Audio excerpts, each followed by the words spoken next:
Yeah, good afternoon everybody. Another day of this quite remarkable spell in most of our lives. Just a very brief, relatively brief update on my progress with the Governor General's Palace of Khartoum. I've got to the point now. It's very fiddly little railway fencing that I ordered, which turned out to be in a virtually cardboard-like material, and although it's pre-pressed, when you actually remove it, when you cut it free from the frame, it's ready to break up. It's very fiddly, but I discovered another picture of Khartoum in the book Go Strong into the Desert, and it had a very indistinct sort of picture of the rear of the palace, which was something like this, like a terrace with curved archways underneath, and essentially I'm going to put I've made a very rough from matchsticks and balsa, very rough little set of steps, and I'm going to mount that there and cut a doorway into the main building, and have that as the famous steps where Gordon was killed. As I say, I've still got my little Gordon figure as for scale. I've got various bits of balsa wood left over. Unfortunately, it's some of the small balsa piles that I was buying for about £4. Much of it is not of a great deal of use. It's more like fairly like a regular piece of wood almost. It's hard to cut with a Stanley knife. I haven't got any kind of saw, but I've got the main body of the building done now.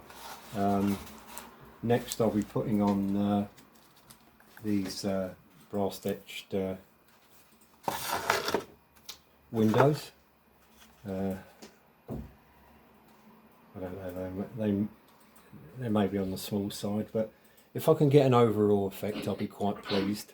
I'm going to be laminating the tops with plastic card first, which I have here. So I'll be cutting that out and, as I say, laying that on the top in order to make the paint adhere a little bit better, rather than having to seal the wood down and everything.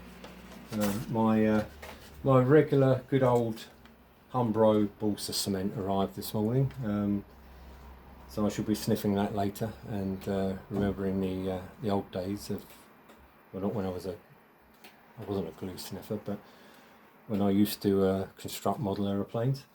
And other than that, yeah, it's got a few kind of areas in there that were needing reinforced. The balsa I used on the top was a little bit too thin for the job, and a couple of bits of it snapped, but I reinforced that, and I'm hoping by the time I'm finished, as I say, it will have a half decent look to it. So everything should change once it's been painted. Moving along quite rapidly, and I'm overall hopeful of getting a reasonable approximate copy of the palace. I'm going to have I think I'm going to have the walls separately mounted, but they can be sort of abutted against the building, so that it's easier for storage rather than make one whole terrain piece. And I've still got some palm trees to come, which I've ordered, and I've got some European trees, and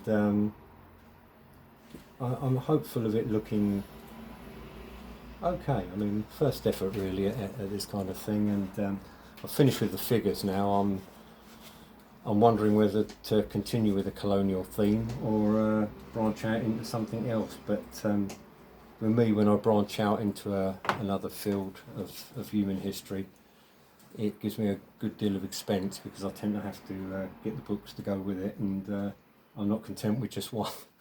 I don't know. I was kind of toying with the idea of a World War II scenario, or even, you know, going back to the colonial period.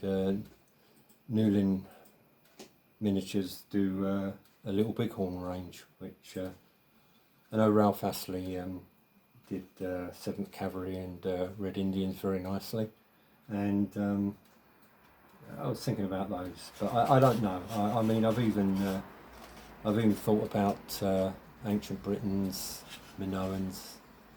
I don't know. Something had come up on TV, and ironically, someone put on a documentary on the public broadcasting service channel, the Black Death, yesterday. So they obviously wanted to take our minds off things.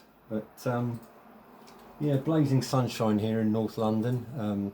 Went out to the shops this morning, a little bit more civilised and a little bit easier to pick things up. I'm hoping we're kind of starting to get over the very early stages of hysteria, and whatever the government decides, you know, we'll just do what we're told, I guess, and see what happens. And you know, given that all the shows seem to have been, well, all the shows have been cancelled, and for myself also the motor shows, you know, any of these gatherings, I was looking forward to Magnificent Motors at Eastbourne, a classic car show, and obviously Salute has gone. I was really looking forward to that, and I believe Selwig has already been cancelled, and that's up in October. But anyway, well, it looks like we're going to have to make our own entertainment. So you know, forgive this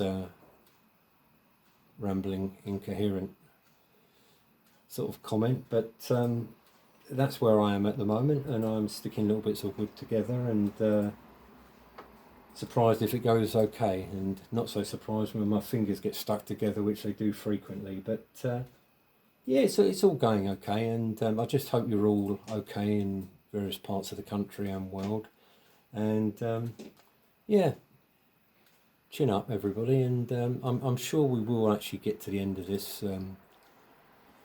quicker than we imagine. It's you know, it's still at the moment, it's still so bizarre as to be the stuff of TV and film, but yeah, it is what it is, as our American cousins say, and we'll go with it. But hope to hear from you all, and I shall be putting out the odd video, and hopefully you'll get a little 10 minutes or so here and there. It's what I've been doing. I do like to listen to you guys when you're talking, and it's wonderful to work by. It's like having a mate in the room, and yeah, let's do our best, and